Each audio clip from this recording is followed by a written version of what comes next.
திமுகவில் உள்ள முக்கிய புள்ளிகளுக்கு நீதிமன்றம் முடிவுரை கட்டி வருகிறது. மூத்த தலைவர்களாக இருக்கும் அமைச்சர்கள் ஊழல் மற்றும் சொத்து குவிப்பு வழக்கில் சிக்கி வரும் வேளையில் தேர்தல் நெருங்கும் நேரத்தில் இவர்கள் மீதெல்லாம் நீதிமன்றம் தனது பவரை பயன்படுத்தி வருகிறது.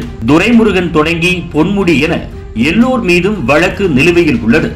அந்த வகையில் அடுத்தடுத்து இருவருக்கு பெரும் நெருக்கடி ஏற்பட்டுள்ளது. திமுகவை சேர்ந்த முன்னாள் மத்திய அமைச்சரும் நீலகிரி தொகுதி எம்பியுமான ராசா வருமானத்திற்கு அதிகமாக சொத்துக்களை குவித்துள்ளதாக சிபிஐ குற்றம் சாட்டியது. அமைச்சர் பதவியை பயன்படுத்தி இவர் கூடுதல் சொத்துக்களை சேர்த்ததாகவும் குற்றச்சாட்டு எழுந்தது. இந்த அடிப்படையில் ராசா வீடு மற்றும் அலுவலகங்களில் 2015ஆம் ஆண்டு சிபிஐ ரெய்டு நடத்தியது.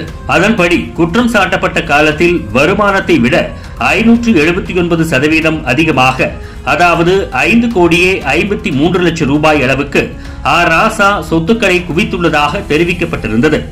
இந்த வழக்கு சிபிஐ நீதிமன்றத்தில் இருந்து சென்னை மாவட்ட ஆட்சியர் அலுவலக வளாகத்தில் உள்ள எம்பி எம்எல்ஏக்கள் மீதான வழக்குகளை விசாரிக்கும் சிறப்பு நீதிமன்றத்திற்கு மாற்றப்பட்டு விசாரணை நடந்து வருகிறது. இந்த வழக்கில் நீதிமன்ற நீதிபதி என் வெங்கடவரதன் நேற்று பிறப்பித்த உத்தரவில் வருமான வரி கணக்கு தாக்கல் செய்த விவரங்களை கோரிய ராசாவின் மனுவை தள்ளுபடி செய்து உத்தரவிட்டார்.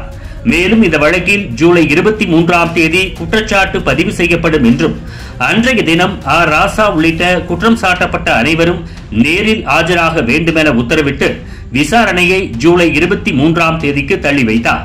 இந்த வரிசையில் அடுத்ததாக சென்னையில் ராஜாவாக வலம் வரும் அமைச்சர் மா சுப்பிரமணியன் தனது அதிகாரத்தை தவறாக பயன்படுத்தி போலியான ஆவணங்கள் மூலமாக தனது மனைவி பெயரில் நிலம் வாங்கியதாக எழுந்த புகார் நிலுவையில் இருந்து வருகிறது. இந்த வழக்கு விசாரணை நேற்று எம்பி எம்எல்ஏக்கள் வழக்குகளை விசாரிக்கும் சிறப்பு நீதிமன்றத்தில் நீதிபதி வெங்கடவரதன் முன்பு விசாரணைக்கு வந்தது.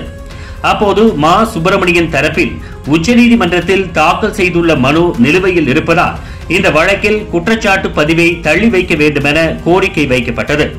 இதில் நீதிபதி எந்தவித கால அவகாசமும் வழங்க முடியாது என்று தெரிவித்து வழக்கில் குற்றச்சாட்டு பதிவை ஜூலை 24ஆம் தேதிக்கு ஒத்திவைத்தார். இதனால் இந்த வழக்கை உச்சநீதிமன்றத்தில் விரைவில் விசாரணைக்கு கொண்டு வரும் பணிகளை மா சுப்பிரமணியன் தரப்பு மேற்கொள்ள உள்ளதாக கூறப்படுகிறது. இதனால் திமுகவில் உள்ள அனைவரது மீதும் ஊழல் வழக்கு தலைக்கு மேல் கத்தி என்பதை போல தொங்கி வருவதால் வரக்கூடிய சட்டமன்ற தேர்தலில் இவர்களுக்கு எல்லாம் சிக்கல் கொடுக்கும் என அறிவாலயத்தில் இருந்து இப்போது பேச்சுக்கள் அடிபட தொடங்கியுள்ளது. இதுபோன்று முக்கிய நிகழ்வுகள், அரசியல் தகவல்களை ஆழமாகவும் மாறுபட்ட கோணத்திலும் அறிந்து கொள்ள மறக்காமல் உங்கள் IND தமிழ் 24/7 பக்கத்தை பின்பற்றிக் கொள்ளவும். உங்கள் ஒவ்வொரு ஆதரவும் இதுபோன்று பல நிகழ்வுகளின் பின்னணியை அறிய உதவும்.